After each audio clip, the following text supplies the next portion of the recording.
रोजच नाश्त्याला जर तुम्ही पोहे, उपमा, उपीट, शिरा हे जर खाऊन तुम्ही कंटाळला असाल तर मग मात्र कुठलंही नियोजन न करता अवघ्या 10 मिनिटांमध्ये तयार होणारा हा सँडविच ढोकळा आपण तयार करू शकतो। डाळ तांदूळ न भिजवता देखील इतका छान जाळीदार असा मऊ लुसलुशीत हा ढोकळा तयार होतो।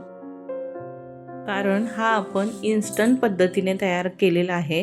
घरगुती साहित्यामध्ये तोंडात टाकताच विरघळणारा हा इन्स्टंट सँडविच ढोकळा आपण तयार केलेला आहे। हा सँडविच ढोकळा बनवायला तर अगदी सोपा आहे आणि चवीला एक नंबर लागतो। तर हा ढोकळा तयार कसा करायचा याची साधी सोपी पद्धत आपण या व्हिडिओमध्ये बघणार आहोत। त्यामुळे व्हिडिओ अगदी शेवटपर्यंत पाहत राहा। चला तर मग जास्त वेळ न घेता लगेचच रेसिपीला सुरुवात करूया।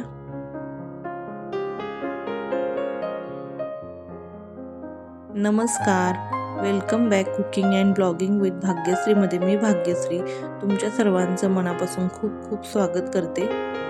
तर सर्वप्रथम इथे आपण 2 वाटी बारीक रवा घेणार आहे। बारीक म्हणजे केवढा, जो आपण चिरोटी रवा दिवाळीसाठी वापरतो तो, आणि 1 वाटी दही घेतलेला आहे। तर सर्वप्रथम इथे मिक्सरच्या भांड्यामध्ये आपण हा 2 वाटी रवा घालून घेऊया।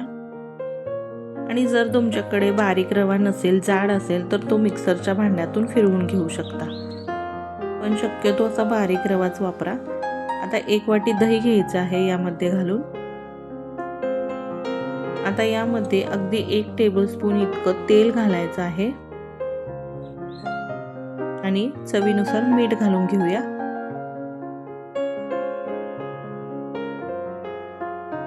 आता ज्या वाटीने आपण सगळं साहित्य मोजलं त्याच वाटीने 1 वाटी इथे पाणी घालून घ्यायचं आहे यामध्ये, आणि हे सर्व मिश्रण छान असं मिक्सरला फिरवून घ्यायचं।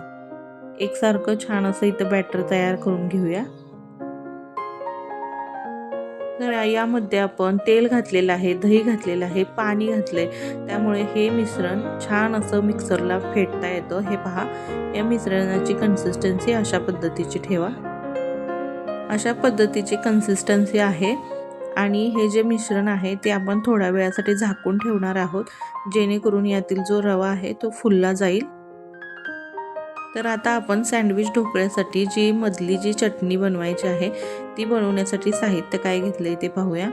तर इथे मी एका मिक्सरच्या भांड्यामध्ये भरपूर अशी कोथिंबीर घ्यायची आहे, हिरव्या मिरच्या घेतलेल्या आहेत, आवडीप्रमाणे हिरव्या मिरच्या घालून घ्यायच्या, बरोबरीने कढीपत्त्याची आणि पुदिन्याची पाने देखील घालून घ्यायची। कढीपत्त्याच्या पानाने आणि पुदिन्याच्या पानाने खूप छान चव येते। याच बरोबरीने इथे चवीपुरतं मीठ, साखर घालून घ्यायचे आहे, आणि आपण जी अर्धा लिंबूची फोड घेतलेली होती ती देखील यामध्ये पिळून घ्यायची। इथे अर्ध्या लिंबाचा रस पिळलेला आहे, जेणेकरून जी आपली सँडविच ढोकळ्याची चटणी आहे ना जी मधली, ती छान अशी चटपटीत चवीला होईल। आता हे बॅटर आपण पाणी न घालता मिक्सरला छान असं बारीक करून घेतलेलं आहे। पाणी न घालता का करायचं, कारण हे मिश्रण आपल्याला घट्टसरच ठेवायचं आहे, पातळ नाही करायचं, त्यामुळे पाणी न घालता याला मी मिक्सरला फिरवून घेतलेलं आहे।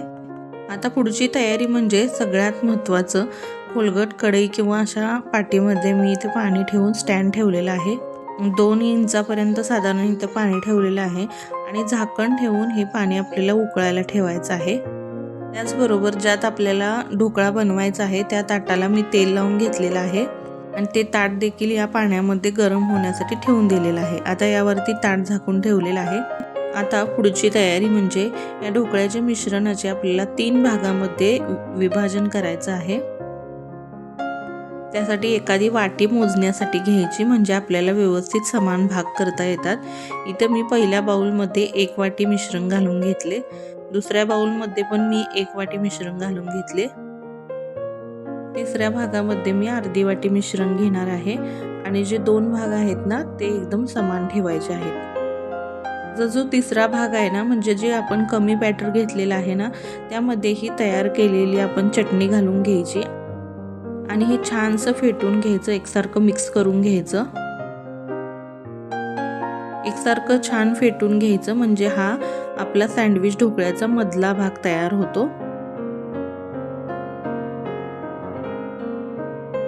आता इथे तुम्ही इनो सुद्धा वापरू शकता, पण मी इथे खाण्याचा सोडा वापरत आहे. तर त्यासाठी मी इथे थोडंसं अर्धा चमचा तेल घेतलेलं आहे. या तेलामध्ये मी अर्धा चमचा खाण्याचा सोडा घालत आहे आणि तो चांगला असा फेटून घेते. आणि हा खाण्याचा सोडा आपण या बॅटरमध्ये घालून ते बॅटर देखील छान असं फेटून घेऊया. आणि ज्यावेळेस आपण ढोकळा प्लेटमध्ये घालणार आहे त्यावेळेसच खाण्याचा सोडा यामध्ये घालून घ्या. जर तुम्हाला सोडा वापरायचा नसेल तर तुम्ही अर्धा चमचा इनो वापरू शकता. हे पहा, हे बॅटर आता छानसं फेटून झालेलं आहे. फार सुद्धा फेटायची गरज नाही. जरा देखील फुललेलं दिसलं ना तर हे आपण आता या गरम झालेल्या ताटामध्ये ओतून घेऊया. पाण्याला सुद्धा चांगली उकळी आलेली आहे. ताट सुद्धा छान गरम झालेलं आहे. हे ताट आधी गरम का करून घेतलं, जेणेकरून जेव्हा आपण यामध्ये हे ढोकळ्याचं बॅटर सोडतो त्यावेळेस आपल्या ढोकळ्याच्या बॅटरला लगेच हीट मिळून, उष्णता मिळून लगेच आपला असा इन्स्टंट ढोकळा तयार होतो व्यवस्थित. लगेच आता हे मिश्रण एकसारखं ताटावरती पसरून घ्यायचं आहे. एकसारखं पसरून झाकण ठेवून फक्त 2 मिनिटाची वाफ काढून घ्यायची आहे याला. 2 मिनिटात छान अशी वाफ बसलेली आहे. मिश्रण हे वरचं थोडंसं सुकलेलं आहे. यामध्ये आपण दुसरी जी चटणीची बॅटर तयार केलेलं होतं ती यावरती घालून घ्यायचं. यामध्ये सोडा किंवा इनो घालण्याची गरज नाही. हे असे साधं असं आहे. हे पसरून घ्यायचं सगळीकडं. याला देखील व्यवस्थित पसरून घेऊन छान असं 2 मिनिटाची वाफ काढून घ्यायची आहे.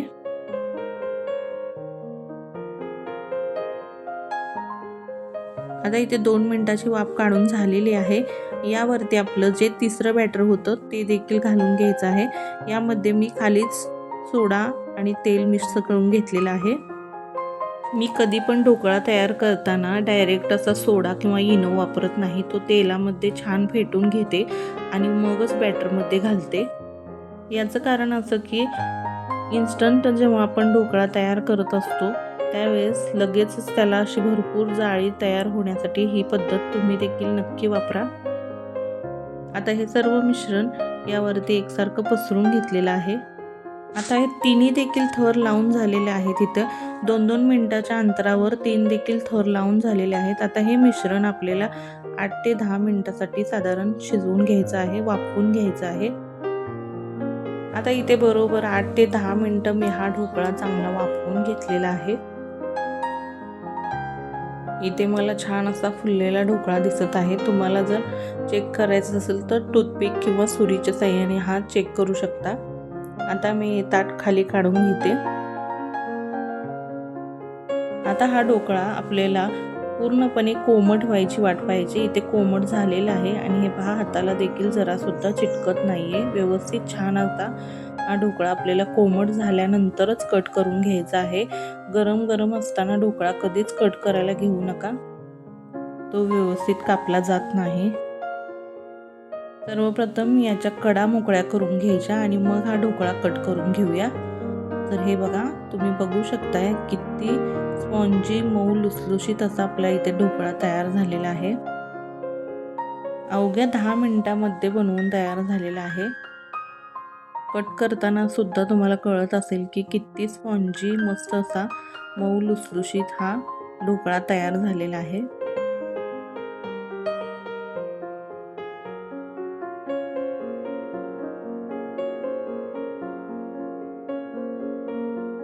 आता मी इथे कडल्यामध्ये तेल कडकडीत असं छान गरम करून घेतलेलं आहे आणि यामध्ये मी जिरे, मोहरी आणि पांढरे तीळ घालून घेणार आहे. याची आपण छान अशी फोडणी तयार करून या ढोकळ्यावरती घालून घेणार आहे. तुम्हाला हवं असेल तर तुम्ही यावरती कोथिंबीर, हिरवी मिरची देखील कट करून फोडणीत घालू शकता आणि याची देखील या ढोकळ्यावरती फोडणी देऊ शकता. पण मी हिरवी मिरची, कोथिंबीर मध्ये आपल्या थरावर घातलेली आहे, त्यामुळे मी वरून घालत नाही. मध्यभागी आपण जी चटणी लावलेली आहे ना, त्यामुळे या ढोकळ्याची चव खूप छान येते. हे पहा, असा ढोकळा आपण मोकळा करून घेऊया.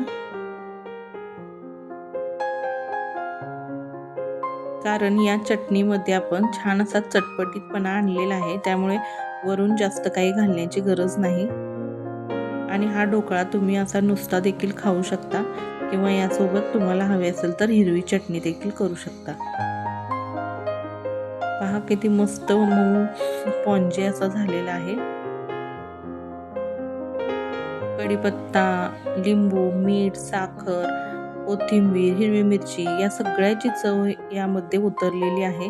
त्यामुळे मध्ये जी चटणी लावलेली आहे यामुळे हा सँडविच ढोकळा खाण्यासाठी खूपच छान लागतो.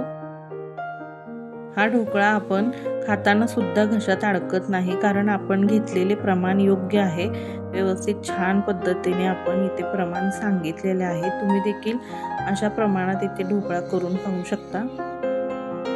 हे पहा, इथे मी एक ढोकळा कट केलेला आहे. किती छान असा आपला इथे सँडविच ढोकळा बनवून तयार झालेला आहे.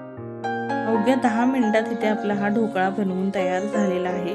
सकाळच्या घाई गडबडीत कधी-कधी आपल्याला नाश्त्याला काय करावे हे सुचत नाही.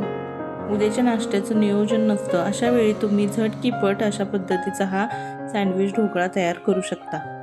हा ढोकळा असा नुसता खायला देखील छान लागतो आणि अगदी यासोबत चटणी वगैरे काही नसेल तरी देखील चवीला एकदम भारी, एकदम अप्रतिम असा लागतो. सँडविच ढोकळ्याचा हा व्हिडिओ आवडला असेल तर तुमच्या मैत्रिणीपर्यंत, तुमच्या नातेवाईकापर्यंत भरपूर असं शेअर करा आणि व्हिडिओ आवडला असेल तर एक लाईक जरूर करा. मी दिलेल्या छोट्या छोट्या टिप्स वापरून तुम्ही देखील अशा प्रकारचा सँडविच ढोकळा नाश्त्यासाठी नक्की बनवा आणि कसा झाला तो मला कमेंटमध्ये सांगा. नवीन असाल तर आपल्या या चॅनलला सबस्क्राईब करायला विसरू नका. तोपर्यंत धन्यवाद.